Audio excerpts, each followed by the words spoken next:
Assalamualaikum dan salam sejahtera. Saya ucapkan kepada pensyarah untuk penghayatan etika dan peradaban iaitu Puan Zamila binti Omar. Jadi saya ingin memperkenalkan diri saya. Nama saya Ali binti Ahmad. Nombor matrik saya 03 DPR 20F1034.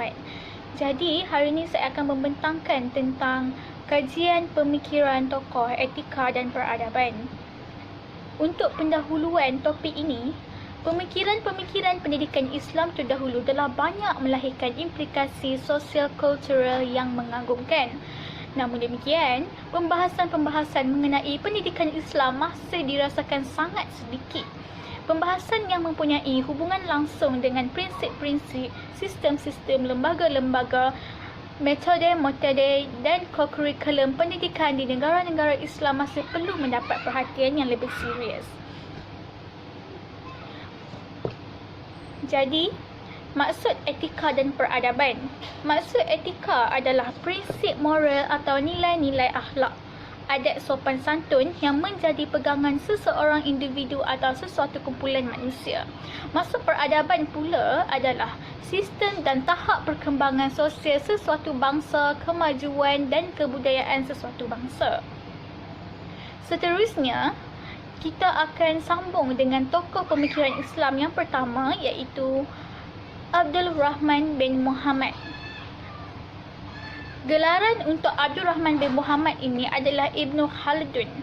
Kepakaran Ibnu Khaldun ini adalah dari segi sosial, sejarah, politik, pendidikan, ekonomi, falsafah, psikologi, sosiologi, alam sekitar dan juga geografi. Tahun kelahiran beliau adalah 1332 Masihi dan tahun kematian beliau adalah 1406 Masihi. Karya agung iaitu karya pertama Ibnu Khaldun ialah kitab Al-Ibar. Kitab Al-Muqaddimah merupakan jilid pertama kitab Al-Ibar yang mempunyai 7 jilid. Ketinggian pemikiran dan ilmu beliau dalam Kitab Al-Muqaddimah telah diiktiraf oleh sarjana Muslim dan Barat.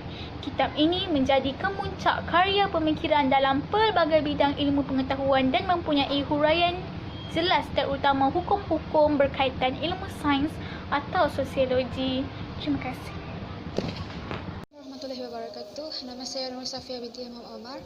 Nombor matrik saya ialah 03 DPR 20F1070.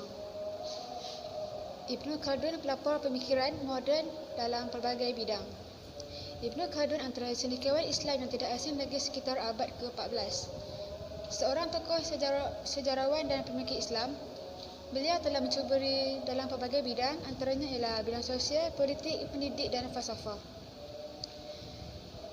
Figura hebat kelahiran Tunisia pada 1332 Masihi itu diiktiraf sebagai pengasas kajian sejarah moden, sosiologi dan ekonomi.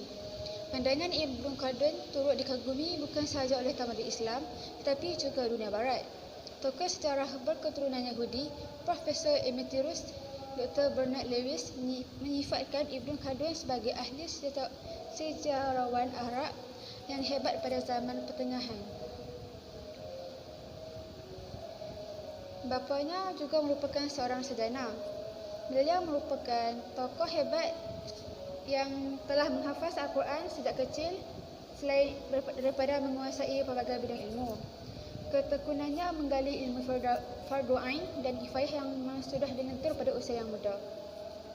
Ketika beliau berusia 18 tahun, ilmuwan jenius itu terpaksa berhenti belajar gara-gara Tunisia ditimpa wabak taun.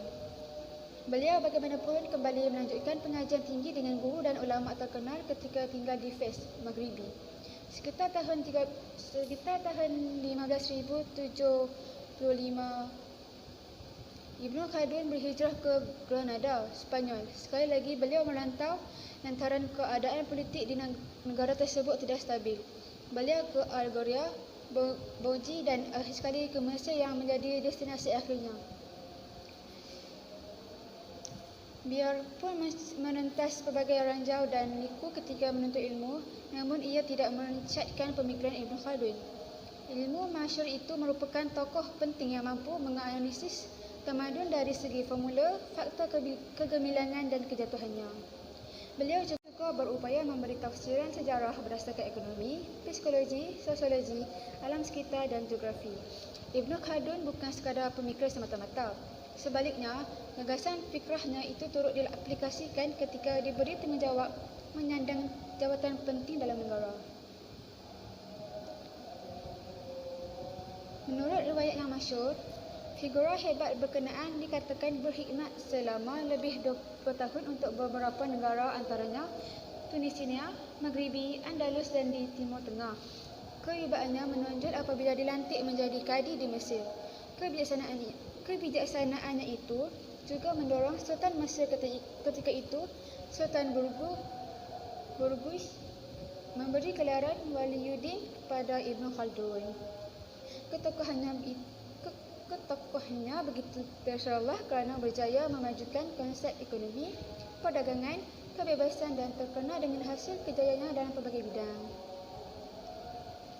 Terima kasih. Assalamualaikum warahmatullahi wabarakatuh. Nama saya Nur Anis Labila binti Ruslan. Nama metrik 03 DPR 20F1005. Hari ini saya akan menyambungkan tokoh ilmu pemikiran yang hebat. Ilmu Khaldun begitu masyhur apabila idea yang dibangunkan berkaitan dengan peranan kerajaan diguna pakai sehingga hari ini. Menurut beliau, tugas kerajaan hanya terhad kepada mempertahankan rakyatnya daripada keganasan, melindungi harta persendirian, menghalang penipuan dalam perdagangan dan menguruskan penghasilan wang. Seterusnya, Ibnu Khaldun juga terkenal sebagai pelopor kepada pemikiran moden seperti sejarah, politik, ekonomi, sosiologi dan pendidikan.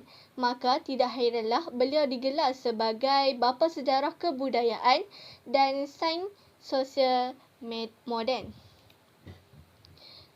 Dari segi ekonomi pula, Ibnu Khaldun ialah individu penting yang memajukan teori nilai dan hubung kait dengan tenaga buruh.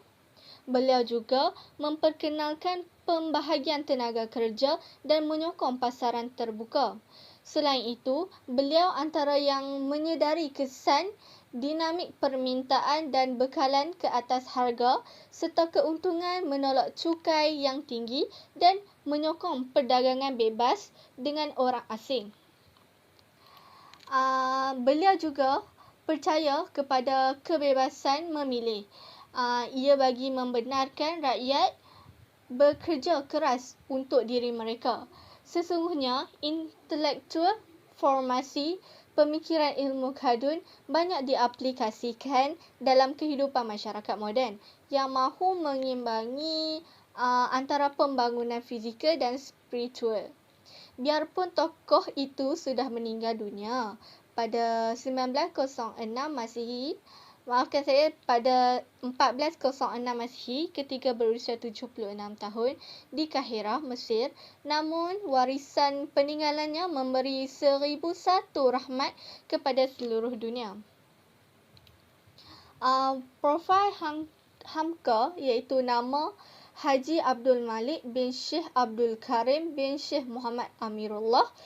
Tarikh lahir beliau ialah pada tanggal 13 Muharram 1362 Hijrah bersamaan 11 Februari 1908. Tempat lahir beliau di Desa Tanah Sirat, Sungai Batang, Meninjau, Minangkabau, Sumatera Barat, Indonesia. Tarikh meninggal dunia beliau pada tanggal 24 Julai 1981 ketika berumur 73 tahun. Seterusnya, pendidikan beliau, pada pendidikan awal beliau, beliau mempelajari asal agama iaitu Al-Quran daripada bapanya, pendidikan rendah daripada Sekolah Desa Padang Panjang dan Sekolah Agama Al-Tawalib. Masjid dan surau mengikut pengajian yang disampaikan oleh ulama terkenal seperti Syekh Ibrahim Musa, Syekh Ahmad Rashid dan ramai lagi. Rujukan daripada perpustakaan, beliau telah menghabiskan masa lapang dengan membaca buku-buku falsafah, kesusasteraan dan buku politik dunia. Beliau menyelidik karya-karya sarjana Timur Tengah dan karya-karya sarjana Barat. Sekian, terima kasih. Assalamualaikum warahmatullahi wabarakatuh. Saya akan menyambung tentang perbentangan tokoh etika dan peradaban. Haji Abdul Malik bin Syekh Abdul Karim ataupun yang lebih mesra dikenali sebagai Hamka. Hamka pernah menjadi guru agama di Tebing Tinggi dan Padang Panjang.